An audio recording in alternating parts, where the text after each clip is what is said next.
ओम ब्रह्मानंदं परमसुखदं केवलं ज्ञानमूर्तिं द्वन्द्वातीतं त्रिगुणरहितं तस्यमस्यादिलक्ष्यम् एकं नित्यं विमलमचलं सर्वधि साक्षीभूतं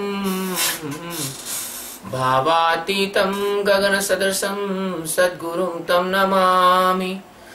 ओम गुरु ब्रह्मा गुरु विष्णु गुरुदेवो महेश्वरः गुरु साक्षात् परब्रह्म तस्मै श्री गुरुवे नमः।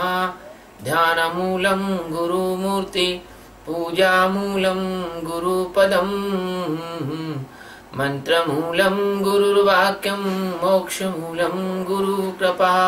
सद्गुरु भगवान की जय। स्वामी जी महाराज की जय। शिवोहम। शिवरात्रि की पूर्व संध्या पर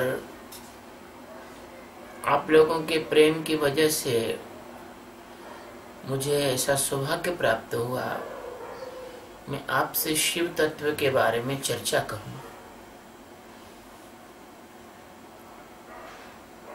शिवरात्रि एक ऐसा अवसर है जो हमें अपने अंदर मौजूद शिव तत्व में झांकने का अवसर भी प्रदान करता है और हमें ये बोध भी दिलाता है कि ये हम अपने अंदर कल्याणकारी आत्मा स्वरूप शिव को धारण किए हुए हैं। क्योंकि हम अपने अंदर कल्याणकारी आत्मा स्वरूप शिव को धारण किए हैं, इसलिए हम एक दूसरे को शिवोहम करके संबोधित करते हैं।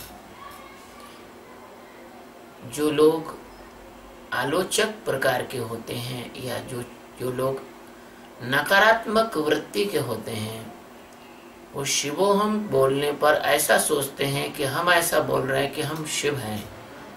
ऐसा नहीं है। हम अपने अंदर कल्याणकारी आत्म स्वरूप शिव को धारण करते हैं, इसलिए हम शिवोहम बोलते हैं। यह जो जीवन है यह शिव है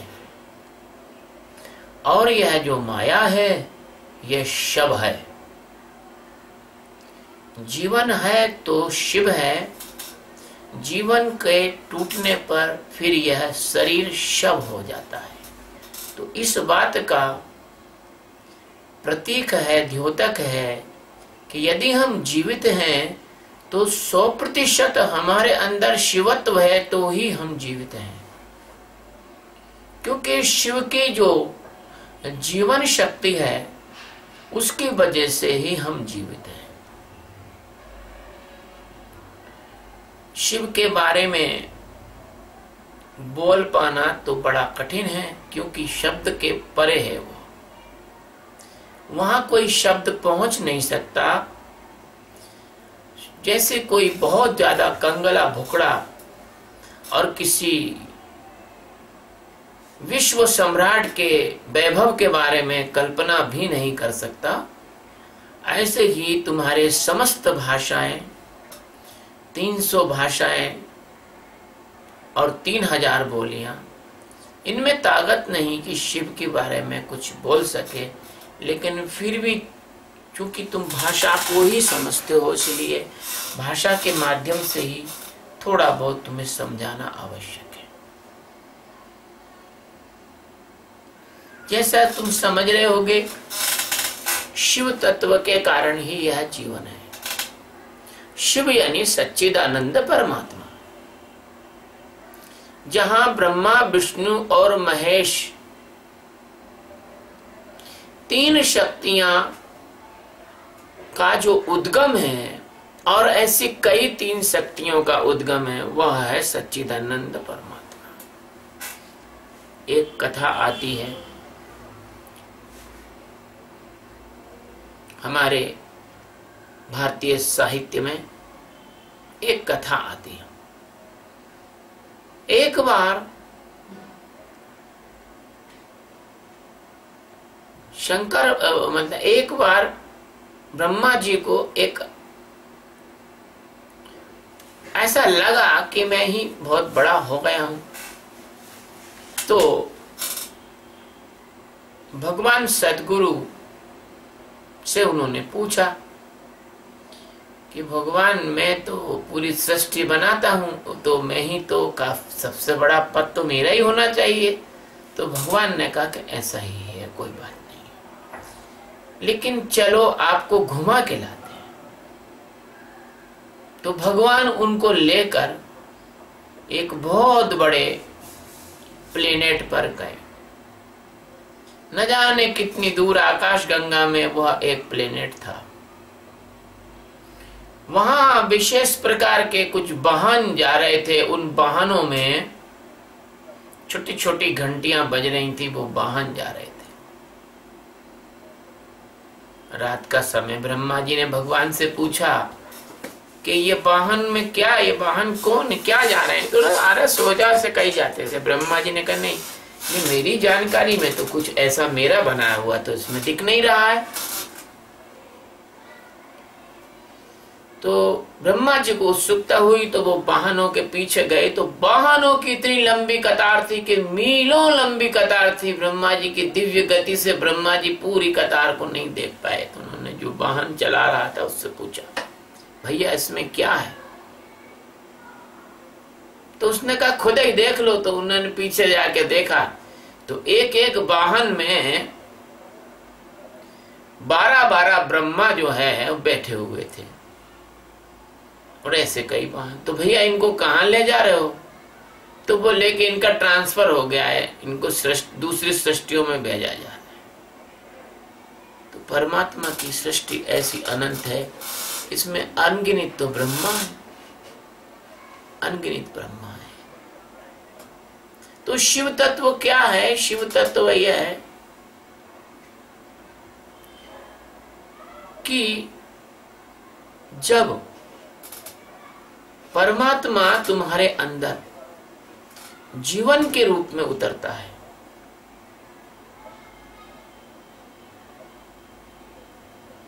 तो तुम्हारे अंदर वह जीवन तुम्हें इसके योग्य बनाता है कि तुम इस शरीर की चेतना को अनुभव कर सको, आंखों से देख सको, कान से सुन सको, मुंह से बोल सको, भोजन कर सको, त्वचा से गर्मी और सर्दी का अनुभव कर सको, मस्तिष्क से विचार कर सको, बुद्धि का उपयोग कर सको। तुम्हें ऐसा लगता है कि तुम हो, लेकिन देखा जाए तो तुम हो नहीं, क्योंकि तुम नहीं हो।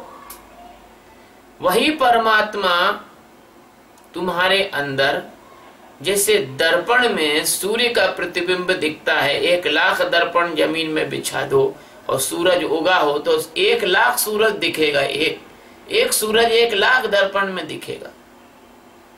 तो वही परमात्मा तुम्हारे अंदर, तुम्हारे जीवन के रूप में अभिलक्षित होता है, दिखाई देता है।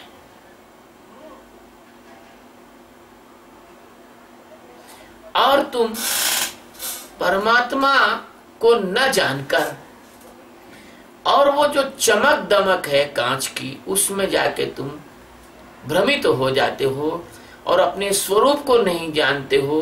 और स्वरूप को नहीं जानने के कारण और माया में अंधे हो जाते हो।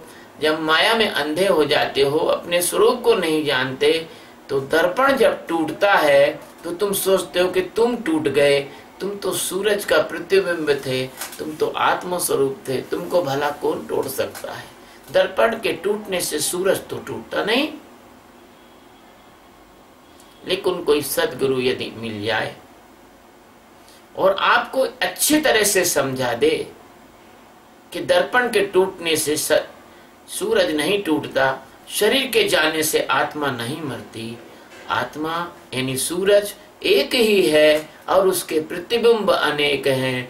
जो प्रतिबिंब है वह जीव है और जो दर्पण है वह अंतःकरण है, और तुम्हें जो दिखाई देता है, सुनाई देता है, वह तुम्हारे अज्ञान के कारण तुम ये सोचते हो कि बस यही सब कुछ है।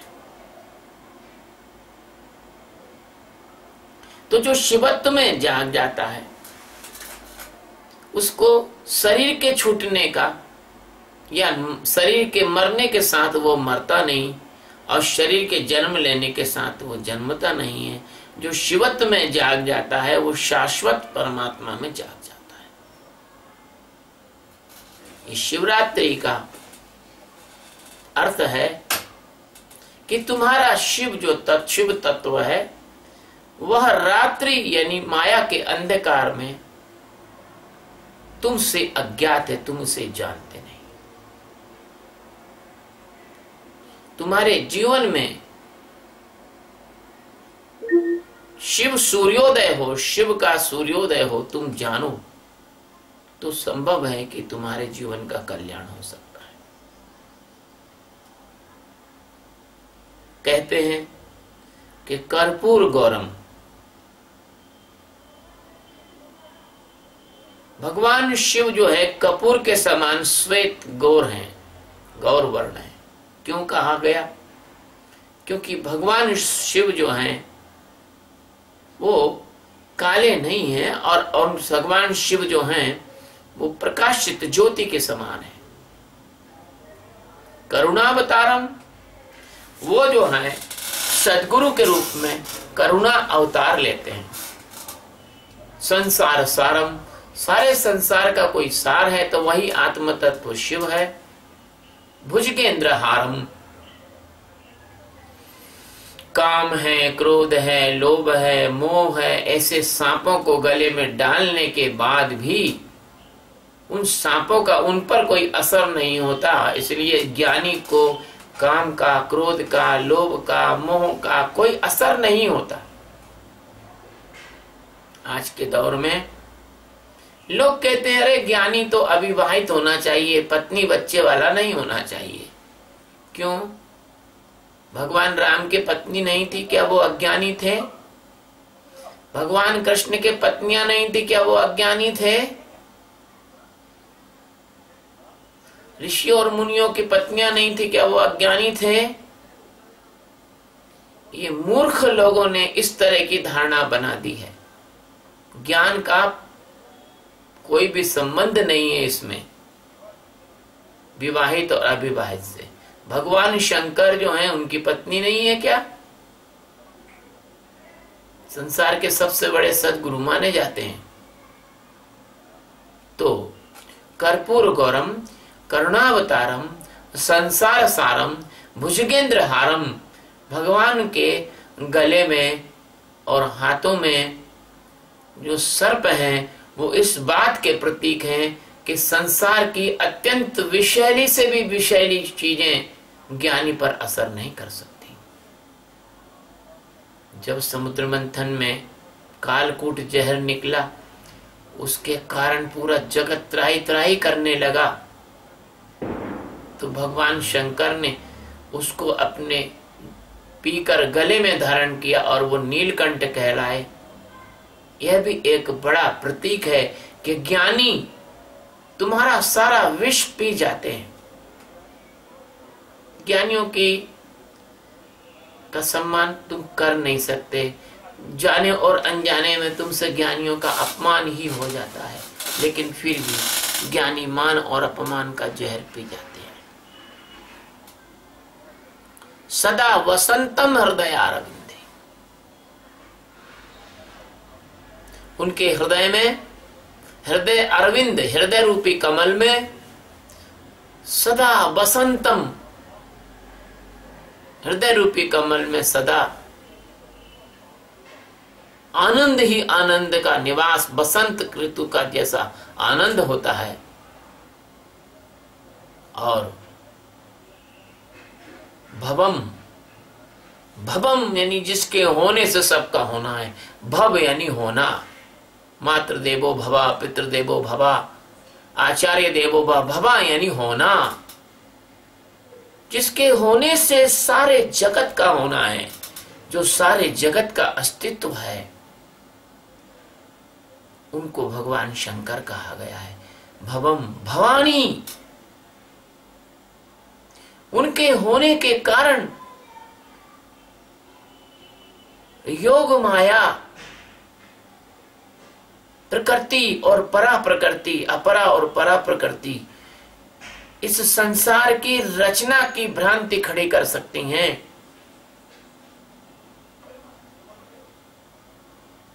मृग मरीचिका होती है दिन में जब रोशनी होती है, रात में तो नहीं होती। इसी तरह से परमात्मा है तो ही ये प्रकृति है, परमात्मा के न होने पर ये प्रकृति भी नहीं होगी। भवम भवानी सहितम नमामि। भवानी यानी माया, भव यानी शंकर, इन दोनों को एक साथ हम प्रणाम करते हैं, इनको नमन करते हैं। पर ये वह माया नहीं है जिस माया के कारण तुम अज्ञान में फंसे हो। ये तो भगवान की शक्ति को कहा गया है, पार्वती। जिज्ञासु के हृदय में एक ऐसी अभिप्सा पैदा होना कि वो परमात्मा को पाकर संसार की माया से पार निकलना चाहता है, उसको पार्वती कहा जाता है। पार होने की इच्छा। भवम भवानी सहितम नमामि। आप लोग ब्रह्मा और विष्णु और शंकर भगवान, इनको तीन अलग मानते हो, त्रिदेव मानते हो। बस यहां आपकी मूल में भूल हो जाती है। परमात्मा एको हम बहुत श्यामा है, एक है लेकिन बहुत दिखाई देता है। ये आरती जो तुम गाते हो, इस आरती से अगर तुम नहीं समझ सके तो फिर कैसे, तुम्हारी मूर्खता की बलिहारी है। इसमें कितनी बार कहा है, श्वेतांबर पीतांबर बाघांबर अंगे। श्वेत यानी वस्त्र ब्रह्मा जी पहनते हैं, पीतांबर विष्णु भगवान पहनते हैं, बाघांबर भगवान शंकर पहनते हैं। श्वेतांबर पीतांबर बाघांबर अंगे, सनकादिक ब्रह्मादिक भूतादिक संगे। इनके तीनों के साथ रहने वाले जो गण हैं वो भी भगवान ब्रह्मा जी के साथ सनकादिक रहते हैं, सनकादिक ब्रह्मादिक भूतादिक संगे। और भगवान विष्णु के साथ ये सब देवी देवता रहते हैं। और भूत प्राणी मतलब जीवात्मा, समस्त जीवात्मा के स्वामी भगवान शंकर हैं। भूत मतलब वो कोई भूत प्रेत मत समझ लेना, भूत यानी आपका जीव। तो ये तीनों एक ही हैं। ओम जय शिव ओमकारा, ओम हर शिव ओमकारा, ब्रह्मा विष्णु सदाशिव अर्धांगीधारा। ब्रह्मा विष्णु सदाशिव ये तीनों एक ही हैं। ब्रह्मा विष्णु सदाशिव जानत अविवेका, प्रणव अक्षर के मध्य ये तीनों एक, स्पष्ट बोल दिया, तीनों एक ही है। कर के मध्य कमंडल चक्र त्रिशूल धरता। कमंडल धारण करते हैं ब्रह्मा जी, चक्र धारण करते हैं विष्णु जी, और त्रिशूल धारण करते हैं भगवान शंकर। जग करता, जग हरता, जग पालन करता। एक संसार की उत्पत्ति करते हैं, एक संसार का पालन करते हैं, और एक संसार का विनाश करते हैं। ये तीनों तुम्हारे अंदर होने वाली भ्रांतियां हैं। परमात्मा सच्चिदानंद न तो कभी उत्पन्न हुआ है, न उसका कोई पालन कर सकता है, और न कोई उसका विनाश करता है। वही परमात्मा तुम्हारे अंदर मौजूद है। यदि तुम उस परमात्मा तत्व को जान लो, सच्चिदानंद परमात्मा को, तो तुमने समझो कि शिवत्व को जान लिया, और शिवत्व को जान लिया तुमने ब्रह्मत्व को जान लिया, और ब्रह्मत्व को जान लिया मतलब तुमने विष्णुत्व को जान लिया। और ब्रह्मा विष्णु सदाशिव तीनों अगर हैं कोई, तो वो तुम्हारे आत्म स्वरूप का एक विस्तार है। एक निश्चल दास जी महाराज हुए भारत में, उन्होंने एक विचार सागर नामक ग्रंथ लिखा। उस विचार सागर नामक ग्रंथ में निश्चलदास जी महाराज ने प्रत्येक ग्रंथ में शुरू में सभी लोग गणेश जी की स्तुति करते, उन्होंने नहीं की। तो पंडितों ने उनको टोका, अरे तुमने गणेश जी की तो स्तुति की नहीं और तुमने इतना बड़ा ग्रंथ लिख दिया रामायण के बराबर।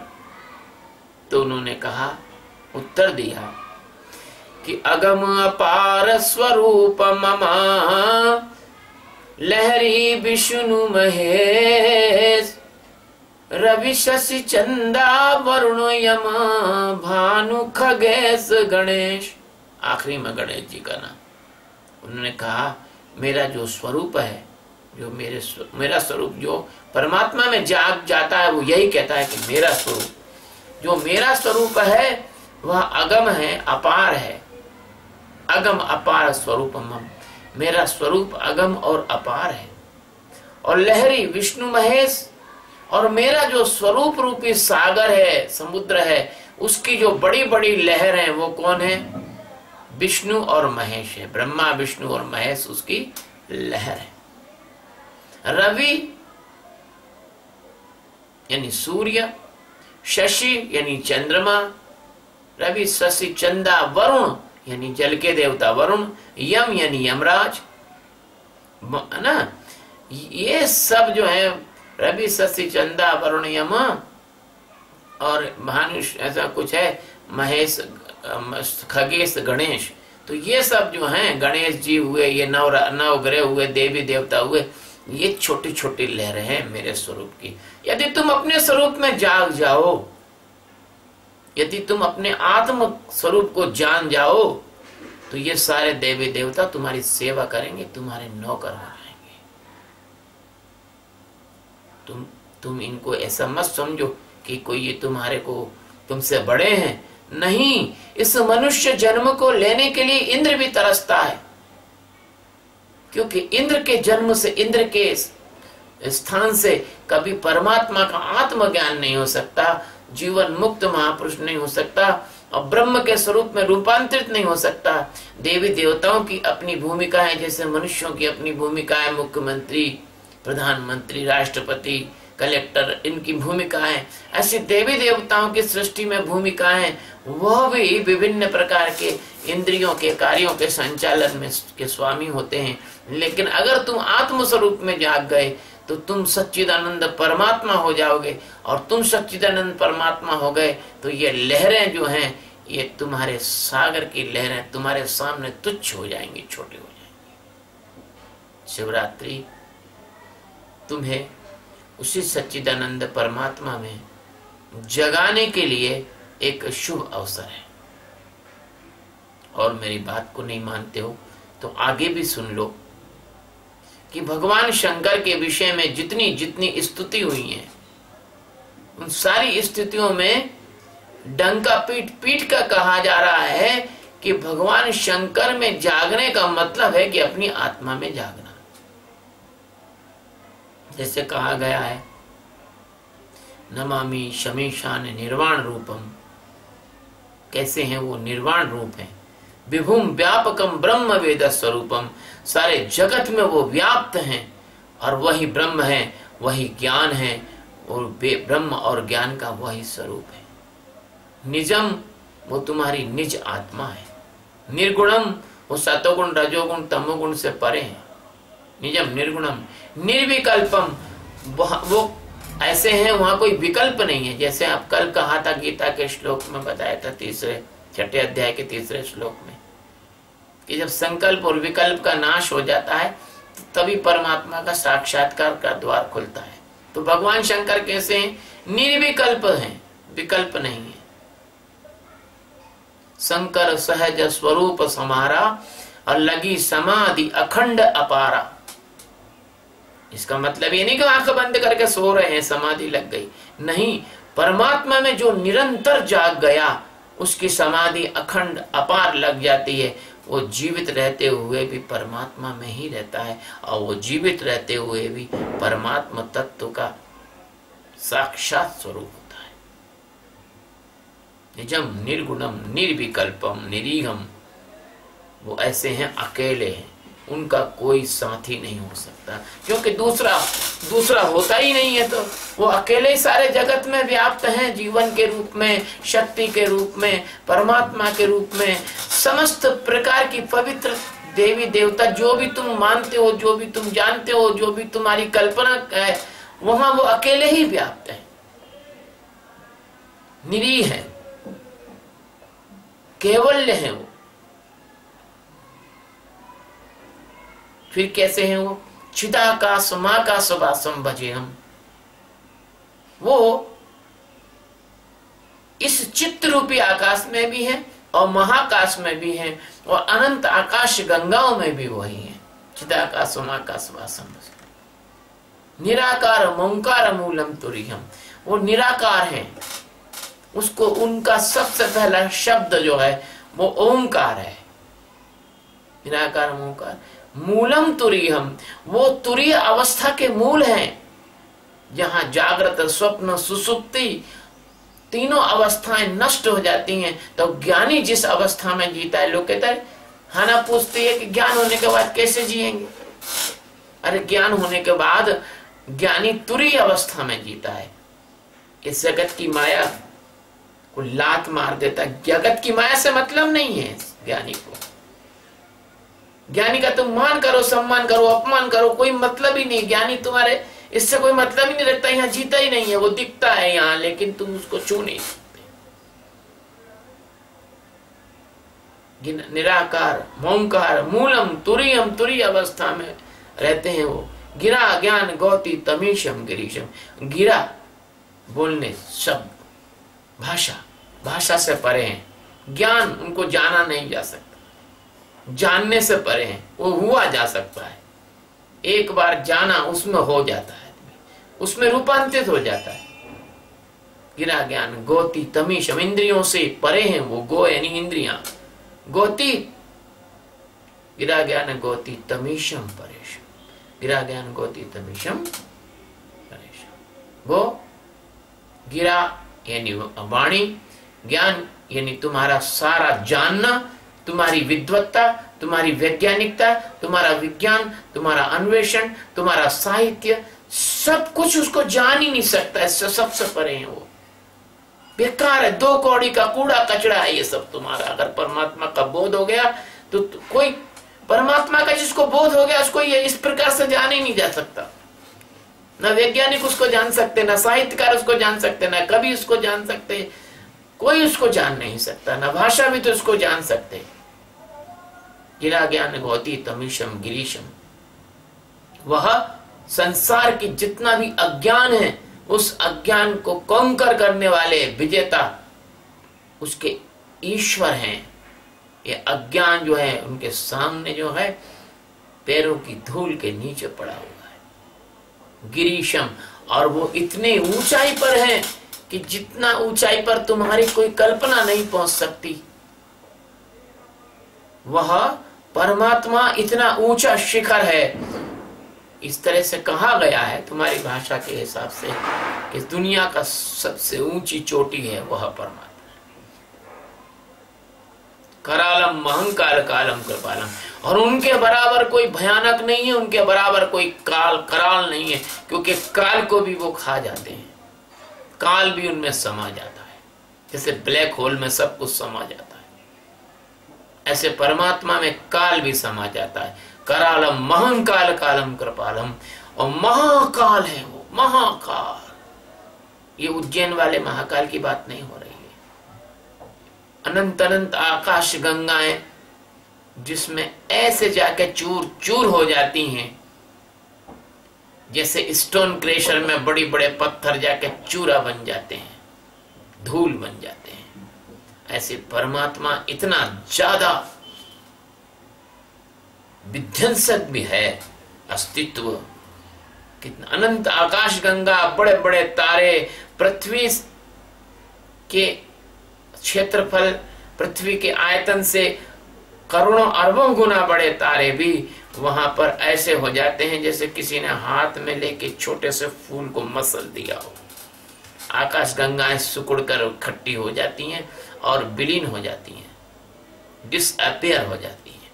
करालम महंकाल कालम कृपालम, और कृपालु इतने हैं, दयालु इतने हैं वो कि तुम्हारे दो आंसू पर प्रसन्न हो जाते हैं और तुम्हें अपने स्वरूप में मिला लेते हैं, तुमको ज्ञान दे देते हैं, तुमको सद्गुरु दे देते हैं, सद्गुरु के रूप में तुम्हारे पास आ जाते हैं। इतने बड़े दयालु हैं। जैसे कि पिता अपने छोटे से बच्चे के लिए घुटने में झुककर घोड़ा बन जाता है और बच्चे को अपनी पीठ पर लेके, और पिता जो है खिलाता है, कुड़ुम कुड़ुम कुड़ुम कुड़ुम नाच, पिता बच्चे को पूरे घर में घोड़ा बन के घुमाता है। ऐसे भगवान सद्गुरु बनकर वो अपने शिष्यों को इतना प्यार देते हैं, अपने शिष्यों को तार देते हैं, उनके जीवन को धन्य कर देते हैं। करालम महंकाल कालम कृपालम, इतने कृपालु भी हैं। गुणागार संसार पारम न तो हम, इनको गुणों से परे होने के बाद भी उनकी कृपा से ही किसी को गुण प्राप्त होते हैं। देखो रावण को 10 सिर दे दिए उन्होंने, 20 भुजाएं दे दी उन्होंने। उनकी कृपा से कोई अच्छा कवि होगा, या अच्छा कोई साहित्यकार होगा, एक अच्छा प्रशासक होगा, कोई अच्छा बुद्धिमान होगा, कोई महान सज्जन होगा, वो सब उनकी कृपा से ही प्राप्त होता है। गुणागार संसार पारम न तो हम, इस संसार उनके गुणों का पार नहीं पा सकता, कभी नहीं पा सकता। पुष्पदंत ने एक स्तुति लिखी भगवान शंकर की, उसको कहते हैं शिव महिमन स्तोत्र। उसमें एक शिव महिमन स्तोत्र में एक पद आया, उस पद में यह है कि असित गिरि समस्यात कज्जनम सिंधु पात्रे सुरतरवर शाखाम लेखनी पत्र मूर्वी लिखित यदि ग्रहीत्वा शारदा सर्वकालम तदपि तब गुणानाम मेष पारम रहती। असित गिरि समस्या, संसार के समस्त पर्वतों को पीस कर और सारे महासागरों का पानी लेकर और स्याही बनाई जाए, 7 समुद्र की मसी करूं, इन स्याही बनाऊं, और लेखनी सब बन राज, और जितने जंगल हैं उन सारे जंगलों से पेन बनाया जाए, कलम बनाई जाए। पुराने जमाने में लकड़ी की कलम से लिखते थे, लेखनी सब बन राज, और हजारों सरस्वतियां और हजारों गणेश और दोनों हाथों से लिखें तो भी भगवान सच्चिदानंद परमात्मा के गुणों का वर्णन नहीं हो सकता। तो इस प्रकार से प्रभु जो अनंत हैं, प्रभु अनंत, प्रभु कथा अनंता, कहीं सुनाई बहुविधि सब संता। तो जो करालम महंकाल कालम कृपालम गुणागार संसार पारम, यह संसार उनका पार नहीं पा सकता। इतने बड़े गुणों के आगार हैं, गुणों के भंडार हैं। गुणागार संसार पारम न तो तुषाराद्रि संकाश गौरम गंभीर। संसार की जितनी भी आर्द्रता है, चाहे वो प्रेम की आर्द्रता हो, चाहे वो दया की आर्द्रता हो, चाहे वो करुणा की आर्द्रता हो, चाहे वो किसी का सेवा की आर्द्रता हो। आर्द्रता मतलब एक गीलापन। कभी बच्चे को देख के माँ की आंखों में आंसू आते हैं, कभी सदगुरु को देख के शिष्य की आंखों में आंसू आते हैं, प्रेम के आंसू आते हैं। कभी पति को देख के पत्नी, और पत्नी को देख के पति के आंखों में आंसू आते हैं। जहां जहां प्रेम है, करुणा है, दया है, सेवा है, विनम्रता है, शुद्धता है, वहां वहां भगवान का ही की कृपा है तो ही वो है, अन्यथा नहीं है। तुषाराद्रि संकाश गौरम गंभीरम, वही आकाश के जितने भी आकाश के घटाकाश, मटाकाश, महाकाश, चित्ताकाश, जितने भी आकाश हैं उनमें उन्हीं की मौजूदगी है। वो गौर हैं, परम पवित्र हैं, परम उज्जवल हैं, परम धवल हैं, परम श्वेत हैं।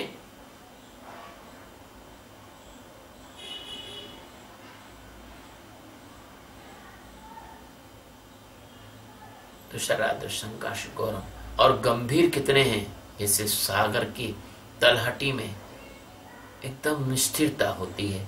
ऐसे वो गंभीर है, तुम्हें भी वैसा गंभीर होना पड़ेगा। तुषाराद्र संकाश गौरम गंभीरम मनोभूत कोटि प्रभा श्री शरीरम। वो इतने ज्यादा सुंदर हैं, 1 करोड़ कामदेव भी उनकी सुंदरता के सामने फीके हैं, कुरूप हैं, और वो इतने सुंदर हैं। वो सत्य हैं, वो शिव हैं, वो सुंदर हैं। सत्यम शिवम सुंदरम,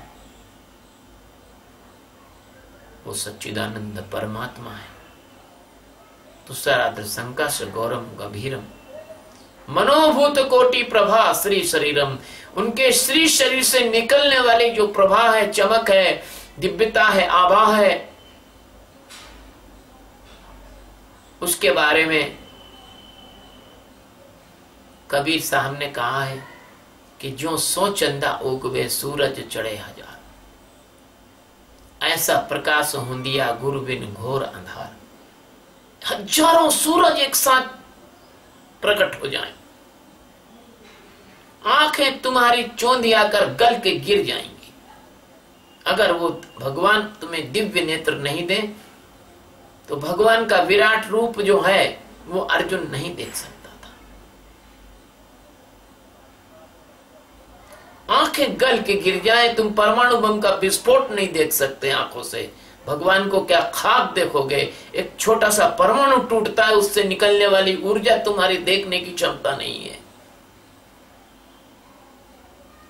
एक सूरज में हजारों हजारों परमाणु विस्फोट हो रहे हैं तो सूरज चमक रहा है। ऐसे करोड़ों करोड़ों अरबों सूरज उनके अंदर व्याप्त हैं। उसकी चमक को देख पाना संभव नहीं है। तुषाराद्र संकाश गौरम गंभीरम मनोभूत कोटि प्रभा श्री शरीरम। करोड़ों सूरज के एक साथ उगने जैसी उनकी प्रभा है। अरे अपनी मनुष्य की हैसियत ही क्या है, मनुष्य की औकात ही क्या है, मनुष्य की क्षमता ही क्या है। यदि तुम परमात्मा में नहीं जागे तो तुम्हारी कोई हैसियत नहीं, और यदि तुम परमात्मा में जागे तो तुम्हारी वही हैसियत है जो परमात्मा की हैसियत है। मनोभूत कोटि प्रभा श्री शरण स्फुरन्नमौली कलोलिन चारु गंगा। और गंगा ज्ञान की गंगा, ये गंगा नहीं, पानी वाली गंगा नहीं, ज्ञान वाली गंगा हमेशा उनसे निस्सृत होती रहती है। कभी किसी सदगुरु को ना देखा होगा तुमने कि जो ज्ञान के सिवा और कोई बात भी कर सकता हो। सूरज प्रकाश ही देता है, सतगुरु ज्ञान ही देता है, परमात्मा सच्चिदानंद उसी सतगुरु के रूप में जब आते हैं तो स्फुरन्नमौली कलोलिन चारु गंगा, उनके साथ रहने उठने बैठने से ऐसी स्फूर्ति प्राप्त होती है, ऐसी एनर्जी प्राप्त होती है, ऐसे वाइब्रेशन प्राप्त होते हैं, ऐसा बूस्ट प्राप्त होता है, ऐसा आंतरिक उद्वेग प्राप्त होता है, ऐसी ललक प्राप्त होती है, ऐसी चमक प्राप्त होती है, ऐसी इच्छा होती है कि परमात्मा में जाग जाया जाए। स्फुरन्नमौली कलोलिन चारु गंगा, उनके सब तरफ ज्ञान की गंगा ही प्रवाहित होती रहती है। लसत माल भालेंदु कंठे भुजंगा। उनके सिर पर चंद्रमा है। चंद्रमा शीतलता शांति का प्रतीक है। वो भी तुम्हें वैसा ही शीतल और शांत बना देते हैं।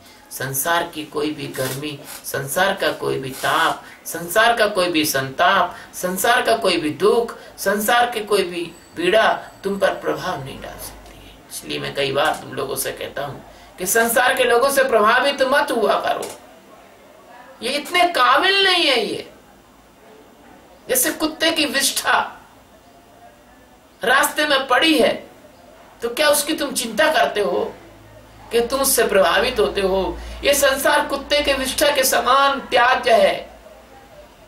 इसके बारे में किसी के मान और अपमान करने से तुम्हारा कुछ होने वाला नहीं। कोई तुम्हारा मान करता है उसमें भी तुम प्रभावित मत हो, क्योंकि उसका मान करना भी झूठा है। कोई तुम्हारा अपमान करता है, तुम उससे भी प्रभावित न हो, क्योंकि तुम उसका अपमान करना भी झूठा है।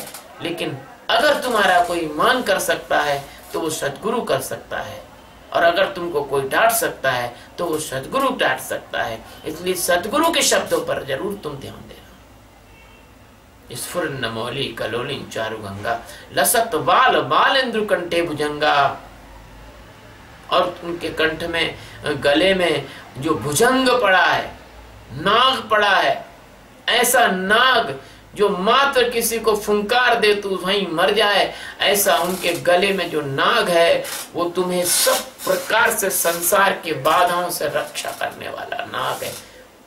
उनके अंदर का जो भगवान सतगुरु का जो प्रभाव है वो तुम्हें काम से, क्रोध से, लोभ से, मोह से, सब प्रकार से बचा लेगा। तो मेरे मित्रों, ये तो बहुत लंबा हो जाएगा प्रवचन, इसलिए भगवान शंकर आपके आत्म तत्व में हैं, आत्म तत्व के रूप में हैं, उसमें तुम जागो। तुम शिवोहम हो, तुम शबोहम नहीं हो।